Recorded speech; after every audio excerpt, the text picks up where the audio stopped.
Hi అండి, welcome back to తెలుగువారి రుచులు. నేను మీ హర్ష. వేసవి కాలంలో శరీరానికి చలవ చేసే ఒక కమ్మటి బ్రేక్ఫాస్ట్ చూద్దామా? శరీరానికి చలవే కాదు, అంతకు మించి బరువు తగ్గాలి అనుకున్న వారికి అసలు ఎటువంటి నూనె లేకుండా జీరో ఫ్రీ ఆయిల్తో అప్పటికప్పుడు ప్రిపేర్ చేసుకుని ఈ పెసర ఇడ్లీని తప్పకుండా అందరూ రుచి చూడాల్సిందే. సాఫ్ట్గా జ్యూసీగా ఉన్న ఈ పెరుగు ఇడ్లీ నోట్లో పెట్టుకుంటే చాలండి, కరిగిపోతుంది. ఈ బ్రేక్ఫాస్ట్ చూడడానికి కొత్తగా ఉన్న రుచిలో మాత్రం అదుర్సనే చెప్పాలి. మరి మీకు కూడా రెసిపీ కావాలా? ఇంకా లేట్ చేయకుండా కిచెన్కి వెళ్ళిపోదామా? చలో మరి కిచెన్కి.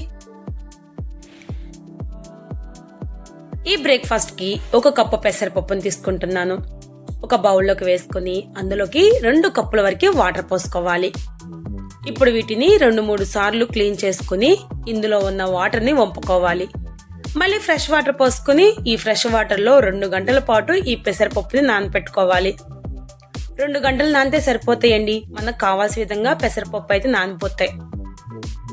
2 గంటల తర్వాత ఇదిగోండి, పెసరపప్పును చూసారు కదా ఎలా నానియో, ఇంకా ఇలా అయితే సరిపోతుంది. ఇప్పుడు ఇందులో ఉన్న వాటర్ మొత్తాన్ని వంపుకొని మిక్సీ జార్లోకి పెసరపప్పుని వేసుకోవాలి. పెసరపిండిని పట్టుకునేటప్పుడు వాటర్ ఏమి వేయవసరం లేదు. ఒకవేళ మనకి మిక్సీ పట్టుకునేటప్పుడు ఇబ్బందిగా అనిపిస్తే జస్ట్ 2 స్పూన్లు వాటర్ పోసుకుని మిక్సీ పట్టుకోవాలి. ఇదిగోండి, ఫైనల్ గా అయితే పిండి రెడీ అయిపోయింది. ఈ విధంగా మెత్తగా ఉండాలి. అప్పుడైతేనే మనం ప్రిపేర్ చేసుకునే ఇడ్లీ చాలా సాఫ్ట్ గా ఉంటాయి. ఈ విధంగా మెత్తగా ప్రిపేర్ చేసుకున్న ఈ పెసరపిండిని ఒక బౌల్లోకి వేసుకుందాం. ఈ పెసరపిండిని బౌల్లోకి వేసుకున్న తర్వాత ఇప్పుడు ఇందులోకి తగినంత ఉప్పు వేసుకోవాలి. ఇంకా ఈ ఉప్పుతో పాటు చిటికెడు వంట సోడాను కూడా వేసుకుంటున్నాం.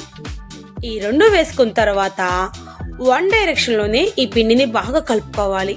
అప్పుడు అందులో ఎయిర్ ఫామ్ అయిపోయి ఈ ఇడ్లీ పిండి ఫ్లఫీగా ఉంటుంది. ఇంకా మన ఇడ్లీ అయితే నోట్లో వేసుకుంటే కరిగిపోతాయి. మనం ఇందులో రైస్ కానీ రవ్వ కానీ ఏమి వేసుకోం, ఓన్లీ పెసరపప్పే కాబట్టి కాస్త గట్టిగా ఉంటుందని ఇబ్బంది లేకోకుండా ఈ విధంగా కలిపేసుకుంటే సరిపోతుంది.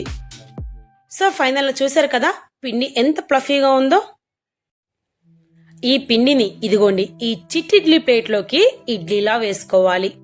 ముందుగా ఇందులోకి కాస్త గీ వేసుకుని అన్నిటికీ అప్లై చేసుకోవాలి. తర్వాత పిండిని కొంచెం కొంచెం తీసుకొని ఇడ్లీలా వేసుకోవాలి. ఇవి చిట్టిడ్లీ కాబట్టి సైజులో చాలా చిన్నవి కాబట్టి ఇవి ఉడకడానికి ఎక్కువ టైం కూడా పట్టదండి. వీటిని రెగ్యులర్ గానే మనం ఎలా ప్రిపేర్ చేసుకుంటాం స్టీమ్ మీద, అదే విధంగానే ప్రిపేర్ చేసుకోవాలి. సో ఇప్పుడు ఈ ప్లేట్ ని మన ఇడ్లీ పాత్రలో పెట్టి స్టీమ్ మీద కుక్ చేసుకుంటే జస్ట్ 5 నుంచి 7 నిమిషాల లోపే మనకి ఇడ్లీ అయితే పర్ఫెక్ట్ గా రెడీ అయిపోతాయి. ఇంకా ఈ లోపు నేను 1 కప్పు వరకు ఫ్రెష్ పెరుగుని ఈ బౌల్లోకి వేసుకుంటున్నాను. ఇందులోకి 2 కప్పుల వరకే ఎక్స్ట్రా వాటర్ పోసుకుంటున్నాను. ఇందులోకి తగినంత ఉప్పు కూడా వేసుకుని ఇప్పుడు మరీ చిక్కగా కాకుండా అలానే పలుచుగా కాకుండా ఈ విధంగా మీడియంగా ఉండేలాగా మనం మజ్జిగలా ప్రిపేర్ చేసుకోవాలి. ఇంకా ఈ చల్లకవ్వతో తిప్పుకుంటా ఉంటే మనకి దాంట్లో ఉన్న తొలకలు కూడా తొలగిపోతాయి. ఈ విధంగా రెడీ చేసుకున్న మజ్జిగని మనం తాలింపు ఏమి వేయనవసరం లేదండి. వీటిని ఇంకా డైరెక్ట్ గా ఇడ్లీలో వేసుకోవడమే. సో మజ్జిగ అయితే రెడీ అయిపోయింది. ఈ లోపు మన ఇడ్లీ కూడా స్టీమ్ అంతా పోయి రెడీగా ఉన్నాయి. ఇంకా వీటిని ఈ ప్లేట్ నుంచి రిమూవ్ చేసుకోవాలి. ఆల్రెడీ మనం ప్లేట్ కి గీ అప్లై చేసాం కాబట్టి ఈ విధంగా తీస్తే చాలా పర్ఫెక్ట్ గా ఇడ్లీ ఎక్కడ విరిగిపోకుండా వస్తుంది. ఈ విధంగా రెడీ చేసుకున్న ఇడ్లీని మొత్తాన్ని ఏదైనా ఒక బౌల్లోకి వేసుకోవాలి. బౌల్లోకి వేసుకున్న తర్వాత ఇందులోకి మనం ఆల్రెడీ ముందే ప్రిపేర్ చేసుకున్నాం కదండి మజ్జిగ, వాటిని ఇడ్లీ మునిగేంత వరకు పోసుకోవాలి. పోసుకున్న తర్వాత ఒకసారి బాగా కలుపుకోవాలి. ఇప్పుడు ఈ విధంగా కలుపుతూ ఉంటే ఈ ఇడ్లీకి ఈ మజ్జిగ చాలా పర్ఫెక్ట్ గా పడుతుంది. దీనిలోకి కాస్త కారపొడి కూడా చల్లుకొని ఇంకొకసారి కలుపుకుంటే సరిపోతుంది. మజ్జిగలో ఇడ్లీ నాని జ్యూసీగా అవుతుంది. అంతేకాదండి, ఈ ఇడ్లీ చాలా చాలా టేస్టీగా కూడా ఉంటుంది.